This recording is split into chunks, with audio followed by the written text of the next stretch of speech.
వ్యాపారం రాజకీయమే కాదు, ఆయనకు సామాజిక సేవ చేయడం ఎంతో ఇష్టం. ఆయనే కావలి నియోజకవర్గానికి చెందిన పిఎస్ఆర్ చారిటబుల్ ట్రస్ట్ అధినేత, స్వతంత్ర అభ్యర్థిగా బరిలోకి దిగిన పసుపులేటి సుధాకర్. నియోజకవర్గ వ్యాప్తంగా అనేక సామాజిక సేవా కార్యక్రమాలను చేసిన ఆయన తాజాగా ఓ మహిళా ప్రాణాన్ని నిలబెట్టారు. చింతలపాలెంలో తీవ్ర అనారోగ్యానికి గురైన షామిలా నవనీత అనే మహిళకు తన సొంత డబ్బులతో చెన్నైలోని ఓ ప్రముఖ హాస్పిటల్లో చేర్పించి చికిత్సను అందించారు. చికిత్స అనంతరం క్షేమంగా ఆమె బయటపడింది. ఆ అమ్మాయిని గ్లోబల్ హాస్పిటల్కి తీసుకొని పోతే బతుకుద్ది, వాళ్ళ ఇల్లు వాళ్ళ జీవితాలు బాగుపడతాయి. ఆ అమ్మాయిని బతికించుకుని అవుతాము.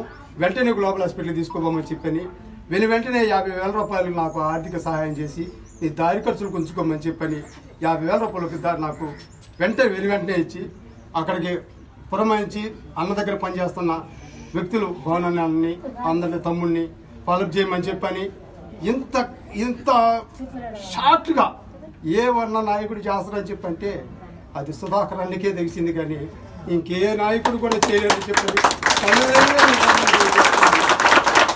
నాకు వచ్చిన బాధ ఇంకెవరికి రాకూడదు, నాకు వచ్చిన బాధ ఎవరికి రాకూడదు.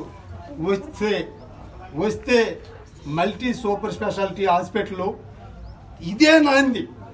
మల్టీ స్పెషాలిటీ సూపర్ హాస్పిటల్కి ఈరోజు నాకు చేసిన సహాయమే దీనికి పునాది రాళ్ళు వేసినాడు సుధాకర్ అన్న.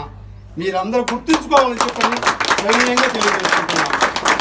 ఓకే, ఇంకోటి ఏంటంటే చాలాసార్లు ఆయన ఆర్థికంగా మన గ్రామాన్ని ఎమ్మెల్యే కాకపోయినా, వార్డు మెంబర్ కాకపోయినా, సర్పంచ్ కాకపోయినా ఎవ్వరు కాకుండానే స్వయంగా నా పేదోడిని, ఆయన పేదల్లో నుంచి వచ్చిండు కాబట్టి మనం ఏ విధంగా అయితే మాలోడనో మాదిగూడనో రెడ్డి అని చెప్పని రెడ్లు మనల్ని ఎట్లయితే ఇబ్బంది పెట్టారో, ఎంత నీచంగా చూశారో, అదేవిధంగా మన బీసీ సోదరుడు, మన ఒడ్డెరు జాతి ముద్దు బిడ్డ పసుపులేటి సుధాకర్ అన్న అక్కడ కూడా ఆయన్ని కూడా కొన్ని కించిత్ మాట్లాడిన సందర్భాలు ఎన్నో ఉండుంటాయి.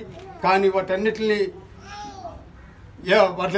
పరదోసుకుంటూ ముందుకొచ్చి ఆర్థికంగా బలవంతుడయ్యి నా బిడ్డలందరూ నా వర్గాలన్నీ, నా ఎస్సీ ఎస్టీ బీసీ మైనార్టీ వర్గాలందరికీ కూడా న్యాయం చేయాలా, వాళ్ళందరినీ నాతో నాలాగానే తయారు చేయాలని